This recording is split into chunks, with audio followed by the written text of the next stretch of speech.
दोस्तों, welcome back to my YouTube channel Rekha classes. आप सभी का स्वागत है। तो दोस्तों, हमने जो है वो पिछली क्लास में जो है वो ग्रोथ एंड डेवलपमेंट से रिलेटेड टॉपिक के बारे में जो है वो डिस्कशन किया था। 2 क्लासेस में हमने उसको कवर किया था। तो उसके अलावा आपके पास understanding the psychology and education के अंदर जो है वो family and adult child relationship करके एक और आपका जो है वो टॉपिक है। तो उसको हम आज जो है वो देखने जा रहे हैं। तो चलिए स्टार्ट करेंगे हम आज की अपनी क्लास को। और जेबीटी कमीशन जिन्होंने भी 2026 में जिन्होंने भी जेबीटी कमीशन देना है, उनके लिए जो है ये क्लासेस जो है वो बहुत ही ज़्यादा इम्पॉर्टेंट रहने वाली हैं गाइस।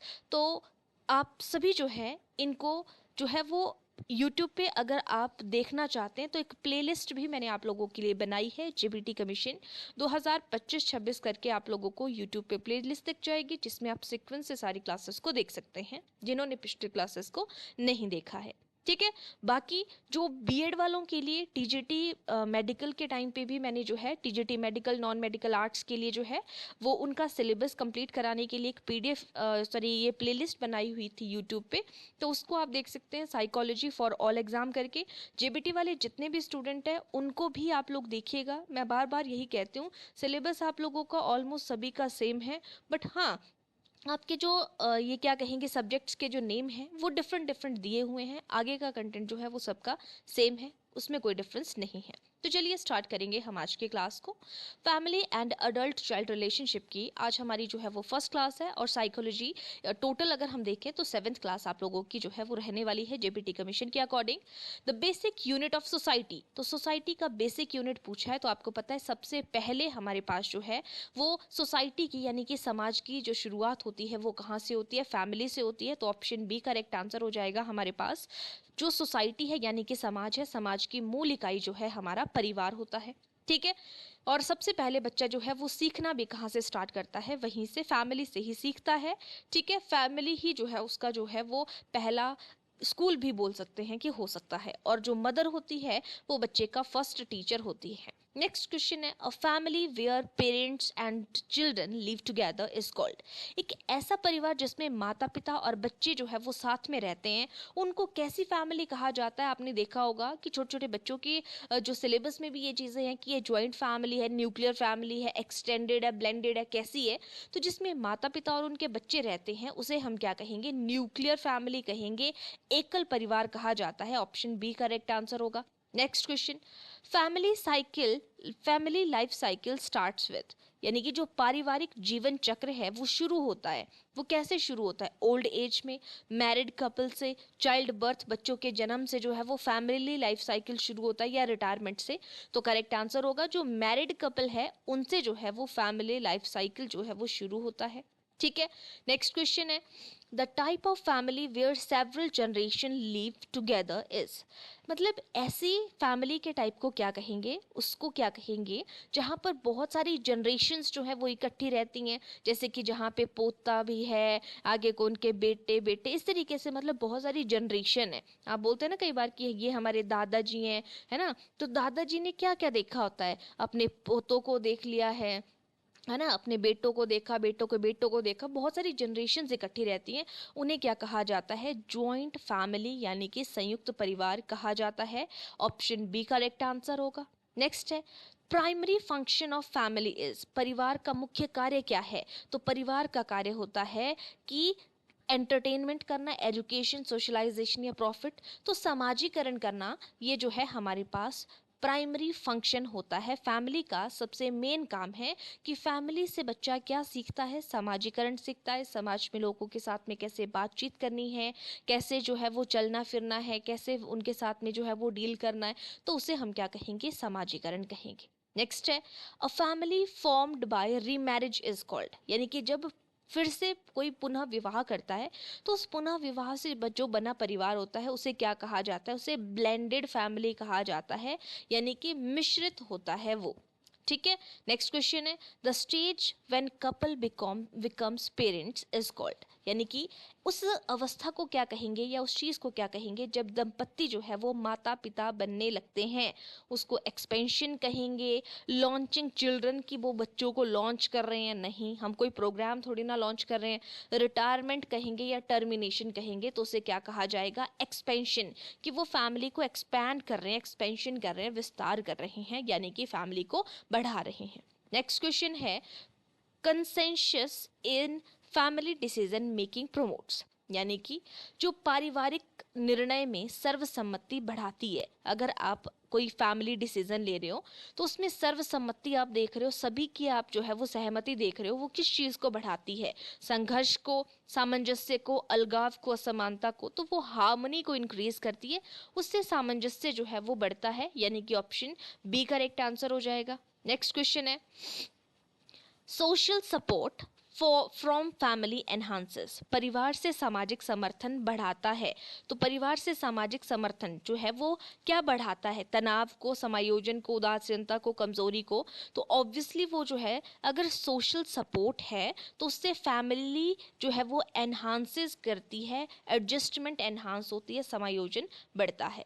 नेक्स्ट है a family without children is called, जिसमें ऐसी फैमिली जिनमें कोई बच्चा ना हो, बिना बच्चों का परिवार जो है वो क्या कहलाता है, उसे चाइल्डलेस जो है कहेंगे। ये डबल टाइम रिपीट हो गया है, तो ऑप्शन ए करेक्ट आंसर होगा, उसको चाइल्डलेस कहा जाता है जिसमें कोई बच्चा ना हो। ज्वाइंट फैमिली जहाँ पे बहुत सारी जनरेशन इकट्ठी रहती हैं, जहाँ पे माता पिता और बच्चे ही रहते हैं, उसे न्यूक्लियर फैमिली कहेंगे। और एक्सटेंडेड मैंने आप लोगों को ये एक्सपेंशन जो है जहाँ पे आगे की जनरेशन को देखा जाता है, यानी कि बच्चों को का मतलब जिनके बच्चे आगे को होते हैं, ठीक है, ऐसी फैमिली को कहेंगे। नेक्स्ट है in family emotional bond develops through, अगर हम फैमिली में बात करें तो जो इमोशनल बॉन्ड है वो किसके थ्रू जो है वो विकसित होता है, भावनात्मक बंधन विकसित होता है बातचीत के थ्रू, संघर्ष के थ्रू, प्रतियोगिता के थ्रू, आइसोलेट यानी कि अलग अलग करके। तो देखा होगा आप लोगों ने, ये तो बिल्कुल अंडरस्टैंडिंग बेस पे क्वेश्चन है, और आपको पता है इसी तरीके से अंडरस्टैंडिंग बेस पे ही क्वेश्चन टीजीटी के पेपर में भी पूछे गए थे, मेडिकल में, नॉन मेडिकल में, ठीक है। तो ये चीज़ें आप लोगों को पता होनी चाहिए कि किस तरीके से हमने क्वेश्चन को समझना है, डील करना है, सोशलाइजेशन टॉपिक से आता है ये सारा चीज़, ठीक है। तो हम यहाँ पे बात करें कि अगर आपको इमोशनल बॉन्ड डेवलप करना है, जो है उत्पन्न करना है पेरेंट्स के साथ में, तो कैसे होगा, अगर आप उनके साथ में आपको कोई प्रॉब्लम है, आपको कोई लड़ाई झगड़ा है, तो आप उनसे बात करेंगे, अगर संचार करेंगे, कम्युनिकेट करेंगे, तब जो है उस बॉन्ड को जो है वो डेवलप किया जा सकता है। तो ऑप्शन ए करेक्ट आंसर होगा। नेक्स्ट है फैमिलीज सोशल स्टेटस अफेक्ट्स, जो फैमिली का सोशल स्टेटस है कि समाज में कैसी उनकी स्थिति है, वो किस चीज़ को प्रभावित करती है, बच्चे के विकास को, विद्यार्थी की दिनचर्या को, मौसम को, टेलीविजन को। तो जो हमारी फैमिली का जो स्टेटस होता है वो बच्चे की डेवलपमेंट को, कि हमारा सोशल स्टेटस कैसा है, समाज में हमारी चीज़ कैसी है, तो ये बच्चे के विकास को प्रभावित करता है। ऑप्शन ए करेक्ट आंसर हो जाएगा। Next question respect for elders is usually taught by, बड़ों का सम्मान करना है, अगर हम बोलते हैं कि बड़ों का सम्मान कीजिए, तो आमतौर पर सिखाया जाता है, किसके थ्रू सिखाया जाता है, तो बड़ों का सम्मान करना कौन सिखाता है, फैमिली सिखाता है ऑब्वियसली। तो यहाँ पे हमने इसको क्या कहा था, फर्स्ट स्कूल कहा था, मदर को हमने फर्स्ट टीचर कहा था, ऑप्शन बी करेक्ट आंसर होगा। नेक्स्ट है trust between parents and children build, अगर हम देखते हैं कि माता पिता में और बच्चों में जो ट्रस्ट होता है उससे क्या जो है वो उत्पन्न होता है या क्या बनता है, डर बनता है, प्रेम बनता है, नफरत बनता है, आलस्य। तो अगर दोनों के बीच में ट्रस्ट है तो उससे क्या होगा, प्रेम यानी कि लव जो है वो बिल्ड होता है, ऑप्शन बी करेक्ट आंसर होगा। नेक्स्ट है क्वेश्चन एक्सटेंडेड फैमिली इंक्लूड्स, जो एक्सटेंडेड फैमिली है विस्तारित परिवार में शामिल है। तो एक्सटेंडेड फैमिली में कौन जो है वो शामिल होता है, ये बोलते हैं ना ये बहुत बड़ी है, विस्तारित फैमिली है, सिर्फ माता पिता होंगे, माता पिता और बच्चे होंगे, दादा दादी होंगे, ऑल रिलेटिव्स होंगे, तो सभी होंगे जिसमें विस्तारित फैमिली, एक्सटेंडेड हम जिसको कह रहे हैं, तो सारे के सारे रिश्तेदार होंगे उसमें। नेक्स्ट है हेल्थी फैमिली रिलेशनशिप एनकरेज, जो हेल्दी फैमिली होती है, हम बोलते हैं ना ये हेल्दी फैमिली रिलेशनशिप है, अच्छा पारिवारिक संबंध जो है वो किस चीज़ को प्रोत्साहित करता है, तो वो बच्चे की ग्रोथ को, यानी कि विकास आप यहाँ पर कह सकते हो, डेवलपमेंट भी बोल सकते हो, कि अगर अच्छा हेल्दी फैमिली रिलेशनशिप है अगर आपका, उससे आपकी डेवलपमेंट होती है। आपको पता है कि ग्रोथ डिफरेंट डिफरेंट लेवल पे देखी जा रही है यहाँ पे। ठीक है। नेक्स्ट है फाइनेंशियल स्ट्रेस इन फैमिली। अगर आपको पैसों की कोई दिक्कत है, फाइनेंशियली स्ट्रेस है आपको तो फैमिली में, तो वो किस चीज़ को अफेक्ट करता है? परिवार में आर्थिक तनाव प्रभावित करता है। किस चीज़ को प्रभावित करता है? तो वो बच्चे की हेल्थ को प्रभावित करता है, बच्चे के स्वास्थ्य को। अगर मान लो कभी कोई बच्चा बीमार हो जाता है, तो अगर आपके पास कोई पैसों की दिक्कत है तो बच्चे की हेल्थ जो है वो खराब हो सकती है। Next question, parents attitude influences. जो माता पिता का रवैया है वो प्रभावित करता है। किस चीज़ को प्रभावित करता है माता पिता का रवैया? तो वो भी बच्चे के बिहेवियर को, बच्चे के व्यवहार को प्रभावित करता है। ऑप्शन ए करेक्ट आंसर होगा। Next question, open communication in family. अगर हम बात करें कि जो फैमिली है, फैमिली में ओपन कम्युनिकेशन है, ओपनली जो है वो बच्चे एक दूसरे से जो है वो बातचीत कर पा रहे हैं, तो ये किस चीज़ को जो है वो बढ़ाती है? परिवार में खुला संचार देता है। क्या देता है? ओपनली, जैसे हम बोलते हैं ना कि आपके जो पेरेंट्स है उनका बच्चों के साथ में जो है वो फ्रेंडली जो है वो चीज़ें होनी चाहिए, तो वो मिसअंडरस्टैंडिंग को बढ़ाता है, संघर्ष को, भरोसे को या अलगाव को। ऑब्वियसली वो ट्रस्ट को बिल्ड करेगा अगर आप जो है अपनी बातों को अपने पेरेंट्स के साथ में शेयर कर पा रहे हैं। Next question, healthy family environment helps in. स्वस्थ पारिवारिक वातावरण किस चीज़ में मदद करता है?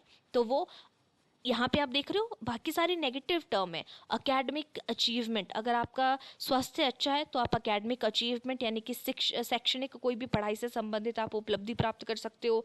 इग्नोरेंस होगा, लेजीनेस होगा, आइसोलेशन होगा, ऑब्वियसली अकेडमिक अचीवमेंट आपको यहाँ पर प्राप्त होगा। ऑप्शन ए करेक्ट आंसर होगा।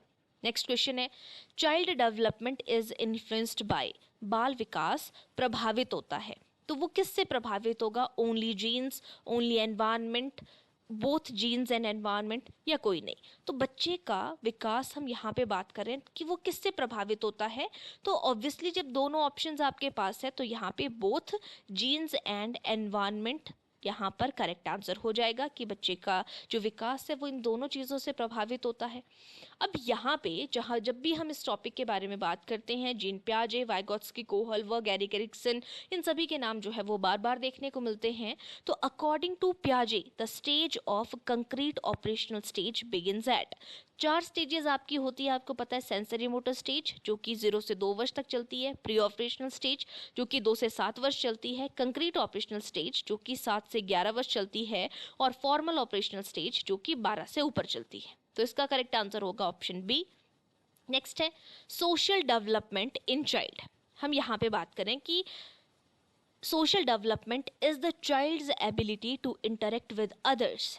दिस इज कि सामाजिक विकास बच्चों की दूसरों के साथ बातचीत की क्षमता है। हम बोल रहे हैं कि बच्चे का सामाजिक विकास होना चाहिए, तो सामाजिक विकास का मतलब है कि बच्चा जो है वो दूसरों के साथ में बात कैसे कर रहा है, दूसरों के साथ अपने विचारों को साझा कर रहा है ना, कैसे कर पा रहा है समाज में बातचीत। तो यह क्या है, कॉग्निटिव है या सोशल है या फिजिकल है या नन ऑफ दीज? तो यहाँ पे ऑप्शन बी करेक्ट आंसर होगा, क्योंकि सोशल डेवलपमेंट के बारे में बात कर रहे हैं तो ये सामाजिक हुआ, ऑप्शन बी।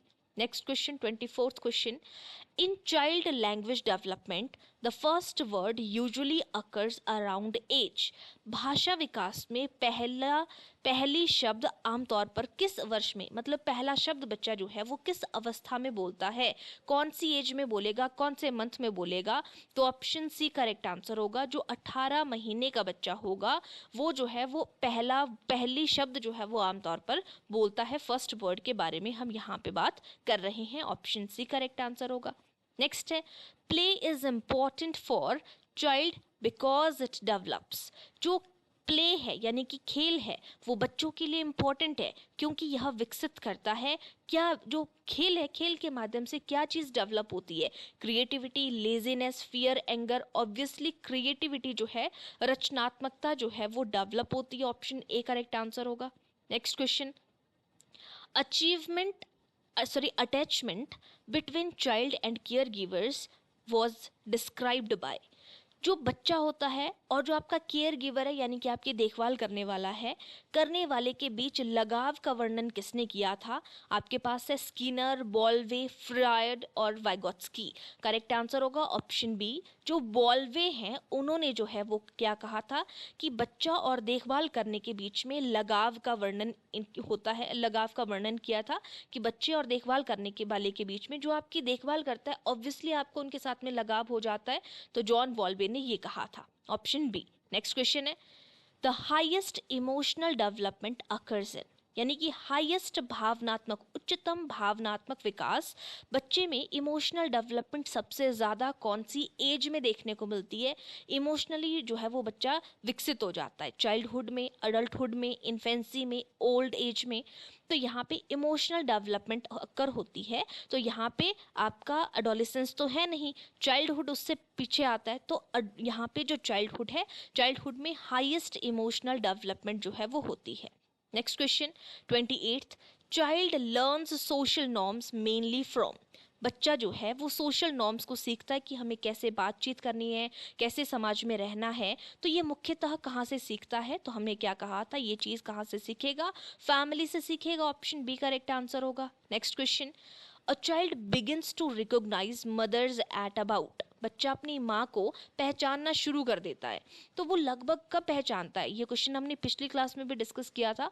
तो 3 महीने का जो बच्चा होता है वो अपनी माँ को पहचानना शुरू कर देता है, ऑप्शन ए करेक्ट आंसर है। नेक्स्ट क्वेश्चन है moral development theory was explained bye, जो नैतिक विकास का सिद्धांत है तो वो किसने दिया है? कोहलबर्ग ने दिया है। पहले जीन पियाजे ने भी इसके बारे में दिया था और उसके बाद उन्होंने उस थ्योरी को आगे बढ़ाया था, तो वो थे आपके कोहलबर्ग। कोहलबर्ग ने 3 लेवल दिए हैं, प्री कन्वेंशनल, कन्वेंशनल और पोस्ट कन्वेंशनल, जिसे पूर्व पारंपरिक अवस्था और उत्तर पारंपरिक अवस्था या परंपरागत अवस्था भी हम कह सकते हैं। इन्होंने जो है वो 3 मेन लेवल दिए हैं और 6 स्टेजेस दिए हैं, हर एक लेवल को 2-2 स्टेजेस में डिस्क्राइब किया हुआ है। अब हमारे पास कुछ पेरेंटिंग स्टाइल से रिलेटेड क्वेश्चंस आते हैं, इंपॉर्टेंट पॉइंट है, इंपॉर्टेंट टॉपिक भी रहता है। तो इसमें हमारे पास एक है अथॉरिटेटिव पेरेंटिंग और एक होती है अथॉरिटेरियन पेरेंटिंग, दोनों अलग अलग है, ठीक है। तो authoritative parenting style is characterised by, तो अधिकार पूर्ण पालन पोषण हम इसे कहते हैं। इसकी क्या विशेषता है? अथॉरिटेटिव का मतलब क्या है? स्ट्रिक्ट कंट्रोल होता है इसमें, सिर्फ वार्मथ और डिसिप्लिन होती है, यहाँ पर प्यार और अनुशासन दोनों होता है, या बच्चे को नेग्लेक्ट किया जाता है, या ओवर प्रोटेक्शन होती है। तो करेक्ट आंसर होगा इसमें बच्चे को वार्मथ एंड डिसिप्लिन होता है अथॉरिटेटिव में। अथॉरिटेरियन में होता है कि जहाँ पे कंट्रोल ज़्यादा रखा जाता है, इसमें स्नेह और अनुशासन होता है अथॉरिटेटिव पेरेंटिंग में, ऑप्शन बी करेक्ट आंसर होगा। Over protective parents usually make children, जो कुछ ज़्यादा ही प्रोटेक्टिव होते हैं पेरेंट्स, वो बच्चे को क्या बना देते हैं? इंडिपेंडेंट या कॉन्फिडेंट या डिपेंडेंट या क्रिएटिव। तो जो ज़्यादा ही प्रोटेक्टिव होते हैं ना, तो उनके बच्चे उनके ऊपर ही डिपेंड हो जाते हैं, तो ऑप्शन सी होगा, डिपेंडेंट बना देते हैं। नेक्स्ट है, एक टाइप आता है डेमोक्रेटिक पेरेंटिंग का, लोकतांत्रिक पालन पोषण बढ़ावा देता है। ये किस चीज़ को बढ़ावा देता है? तो जब आप बच्चे को डेमोक्रेटिक तरीके से खुला छोड़ देते हो तो बच्चे के अंदर क्या बढ़ेगा? सेल्फ कॉन्फिडेंस बढ़ता है कि बच्चा खुद से चीज़ों को क्रिएट करना सीखता है, ऑप्शन सी करेक्ट आंसर होगा। नेक्स्ट है emotional security of child depends mainly on, बच्चे की भावनात्मक सुरक्षा मुख्यतः निर्भर करती है। तो उसकी भावनात्मक सुरक्षा किस चीज़ के ऊपर निर्भर करती है? स्कूल के ऊपर, फैमिली एनवायरनमेंट के ऊपर, मीडिया के ऊपर, पीयर्स के ऊपर। उसकी भावनात्मक सुरक्षा जो है, उसकी कैसा फैमिली बैकग्राउंड है, फैमिली एनवायरनमेंट है, उस चीज़ के ऊपर निर्भर करता है। अगर फैमिली का माहौल अच्छा है तो उसकी भावनात्मक सुरक्षा जो है बहुत अच्छी होगी, यानी कि इमोशनली वो ठीक होगा, स्ट्रांग होगा। नेक्स्ट है, एक सिंगल पेरेंट फैमिली है में फेस प्रॉब्लम ऑफ, एकल अभिभावक परिवारों में समस्या होती है। एक सिंगल पेरेंट है, या तो मदर है या तो फादर है, तो पेरेंट फैमिली क्या प्रॉब्लम को फेस करती है? तो ये इमोशनल सपोर्ट की समस्या उसको नहीं, मतलब उसको कोई इमोशनल सपोर्ट नहीं होता, उसको कोई गाइडेंस नहीं होती, कोई प्यार नहीं होता, तो उसको ये बी और C option D correct answer होगा। इमोशनल सपोर्ट की समस्या होती है कि उसको किसी का इमोशनल सपोर्ट नहीं मिलता, उसको कोई गाइडेंस देने वाला नहीं होता, तो ऑप्शन डी करेक्ट आंसर होगा। नेक्स्ट क्वेश्चन है, parent child interaction is most important during. माता पिता व बच्चे का संपर्क सबसे इंपॉर्टेंट होता है। कब इंपॉर्टेंट होता है? इन्फेंसी में, अडोलेसेंस में, चाइल्डहुड में, ओल्ड एज में। तो बच्चे का और माता पिता का संपर्क बोला जा रहा है, तो इन्फेंसी में जो आपने देखा होगा, इसीलिए बोला जाता है छोटे बच्चों को का दिमाग जो है ना चीज़ों को बड़ी जल्दी भी सीख लेता है, और उसी टाइम पे उसके माइंड पे सारी चीज़ों का जो है वो असर भी बहुत जल्दी देखने को मिलता है। तो जो पेरेंट्स और बच्चे हैं उनकी इंटरेक्शन सबसे इंपॉर्टेंट होती है इन्फेंसी स्टेज में, शैशवावस्था में, यानी कि जन्म से 2 वर्ष की जो एज है। Punishment in family should be. परिवार में दंड होना चाहिए कैसा? फिजिकल दंड देना चाहिए, सीवियर होना चाहिए, कंस्ट्रक्टिव होना चाहिए, ह्यूमिलेट करने वाला होना चाहिए। तो अगर हम फैमिली की बात कर रहे हैं तो उसमें कंस्ट्रक्टिव होना चाहिए, कुछ इस तरीके से कि बच्चा कुछ और भी सीख जाए और उसको पनिशमेंट भी लग जाए, जैसे उसको कुछ काम करने के लिए दे दिया हमने पनिशमेंट के तौर पे। नेक्स्ट है, children imitate parents due to.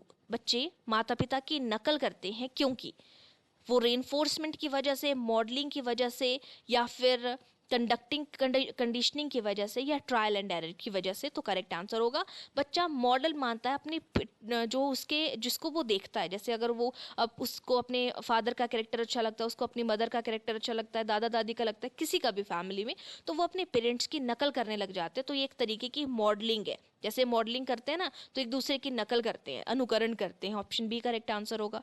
और आज का second last question, parental conflict mainly affect childrens. जो माता पिता के बीच में कन्फ्लिक्ट होते हैं, द्वंद्व होते हैं, संघर्ष होते हैं, वो प्रभावित करता है, क्या प्रभावित करता है? फिजिकल ग्रोथ को, इमोशनल डेवलपमेंट को, हाइट को, वेट को। तो ऑब्वियसली इमोशनली जो है वो बच्चे को प्रभावित करता है। इमोशनल डेवलपमेंट, भावनात्मक विकास बच्चे का प्रभावित होता है। और आज का last question, secure attachment leads to. सुरक्षित लगाव से होता है। एक सिक्योर अटैचमेंट है आपकी जो अपने पेरेंट्स के साथ में, तो वो किस चीज़ से होता है? एंग्जाइटी की वजह से, चिंता की वजह से, विश्वास की वजह से, डर की वजह से, आक्रामकता की वजह से, एग्रेशन यानी कि। तो सिक्योर अटैचमेंट से होता है आपका ट्रस्ट बढ़ता है। अगर अच्छी अटैचमेंट है तो उससे आपका ट्रस्ट बढ़ता है। ऑप्शन बी करेक्ट आंसर हो जाएगा। तो ये भी हम जो है वो 2 क्लासेस में कवर करेंगे आपका ये वाला पॉइंट, ठीक है। तो इसमें हमने 40 क्वेश्चंस यहाँ पे डिस्कस कर दिए, और नेक्स्ट 40 हम जो है वो 40-50 क्वेश्चंस नेक्स्ट क्लास में डिस्कस करेंगे, ताकि अभी आप लोगों के पास बहुत टाइम है, अभी आप लोगों के एग्जाम की डेट नहीं आई है, तो जितना ज़्यादा डीप डाउन जाके आप इन चीज़ों को पढ़ सके उतना पढ़ने की कोशिश करिएगा। तो आज के लिए इतना ही। बाकी जिन्होंने पिछली क्लासेस को नहीं देखा है, जो फर्स्ट टाइम पे मेरी क्लास में जो है वो विजिट कर रहे हैं, जेबीटी कमीशन 2025-26 करके मैंने प्लेलिस्ट बनाई है, आप वहाँ पे देख सकते हो। सारा आप लोगों के कंटेंट को देखते हुए, आपका जो सिलेबस है उसको देखते हुए आप लोगों को टॉपिक्स के अकॉर्डिंग जो है वो क्वेश्चंस देखने को मिल रहे हैं। तो आज के लिए इतना ही, बाकी हम मिलेंगे नेक्स्ट क्लास में। Thank you.